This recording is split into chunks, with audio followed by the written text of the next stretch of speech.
စပင်လေးကတော့အဖြူဖုံးအမြဲတမ်းစိုးနေတဲ့စပင်လေးပါသူကအဖြူဖုံးစိုးတဲ့နေရာမှာလေအဖြူအဖုံးမဟုတ်ဘူးပေါ့နော်မိုင်းရကြတော့အယောင်တောက်ကလေးနဲ့ကြိုက်တာအယောင်အတောက်ရွှေရောင်အတောက်နဲ့သူကအမြဲတမ်းအယောပေါ့စပင်ကိုအဖုံးမဟုတ်ဘူးအဖြူကိုအယောစိုးနေကြစပင်လေးပါ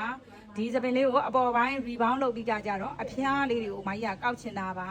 တကယ်တော့အရန်ရံများတယ်ပေါ့နော်အကောင်းဆုံးလေးစူးစမ်းပေးမှဖြစ်ပါတယ်စပင်လေးကထုံးလိုက်လို့ရှိရင်လေဒီမှာဒီလိုလေးငြိမ်နေတာပဲပြန်မကန်ဘူးပေါ့နော်ဆွဲလိုက်လို့ရှိရင်လေဒီလိုလေးတွေပြတ်ပါတယ်ဘာလို့ဆိုတော့သူကအစီနဲ့နဲတာပေါ့စပင်လေးတွေအများတန်းစိုးနေရတဲ့အခါကျတော့လေဒါပေမဲ့ဒီစပင်လေးကိုအကောင်းဆုံးလေးစူးစမ်းကြည့်ပေးပါမယ်ဒါပေါ့နော်အထုံးလေးတွေထုံးတယ်အထုံးလေးထုံးတယ်ဆိုရင်လုံးဝကိုပြန်မကန်ပါဘူးဒီအပေါ်ပိုင်းလေးထိပါဒီစပင်လေးကတော့စေးတင်ပြီးတဲ့ရလက်ကလေးပါစံသားကိုအဖြူပေါင်းအရောလေးအများတန်းစိုးပြီးအဖျားလေးတွေစိုးရင်းနေတဲ့ထုံးလို့ရှိရင်ပြန်ပြီးတော့လုံးဝကန်အားမရှိတဲ့စပင်လေးကိုကန်အားအစစ်စစ်တက်အောင်အားစိလေးတွေထည့်ပါတယ်ထည့်ပြီးမှဆေးပြောဆုံးလေးနဲ့သုံးပြီးတော့ဒါရေးဆေးပြီးတော့လေးမှုတ်ပြီးရလက်ကလေးပါဒါဆိုဆန်သားလေးမှာလည်းဝိတ်ရှိတဲ့ဆန်သားမျိုးရသွားပါပြီဒီစပင်လေးကိုကောက်ပြပါမယ်ဒါတော့ကိုလိတ်ခါနီးအချိန်ကြလို့ရှိရင်ကိုဒီဆန်သားလေးကိုရေရင်ဖြန်းပါတယ်ရေလေးဖြန်းပြီးလို့ရှိရင်လက်ဘဲက1 minute ပေါင်းစည်းလေးကိုရေလေးဖြောထားပြီးတော့ဒီလိုလေးအရင်လေးနှိပ်လိုက်ပါတယ်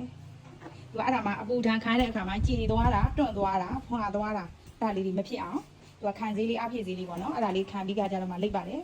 လိတ်တဲ့အခါမှာကြာရင်လည်းဆန်းဆန်းရရပြက်ပြက်ပြူပြူလေးဖြစ်အောင်တည်တည်ချာချာဆွဲရပါမယ်စက်ကူပျက်စီးဆန်သားဆိုရင်တော့ဒီသုံးတဲ့စက်ကူကအထူလေးသုံးပေးတာပိုကောင်းပါတယ်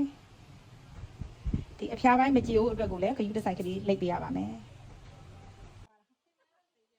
အားချုပ်စေးတဲ့ကိုဒီကော်လာဂျင်ပေါ့ဒီကိုးလောရလာတဲ့ကော်လာဂျင်လေးနည်းနည်းထည့်ထားပါတယ်စပင်လေးအဲ့ဒါမှသူကချောမို့ပြောင်းလဲတဲ့ရလက်ကလေးရမှာဖြစ်ပါတယ်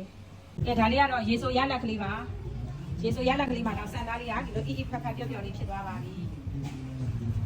သူကဒီပျက်စီးဆန်သားလေးဆိုရင်လို့လေမှုတ်တဲ့အချိန်မှာလည်းလေကိုအပူကြီးနဲ့မမှုတ်တာကောင်းပါတယ်ဖြစ်နိုင်လို့ရှိရင်တော့သူကတပတ်ကလေးနဲ့ရေဆိုဆိုလေးမှာလည်းဒီလိုလေးစုပ်သုံးလို့ရှိရင်တော့ပိုကောင်းပါတယ်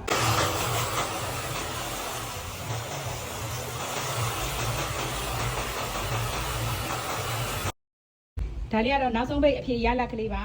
စေးအမြဲတမ်းစိုးနေရတဲ့ဆန်သားလေးရဲ့ဆိုပြေလှပမှုလေးပါပျက်စီးဆန်သားလို့မထင်ရတော့အောင်ကိုလှသွားပါပြီဒီလိုပျက်စီးစပင်လေးတွေကိုလှလှပပလေးနဲ့ကောက်ချင်နေဆိုရင်တော့ရွှေစင်သုံးကိုလှလှဖြစ်ပေးပါ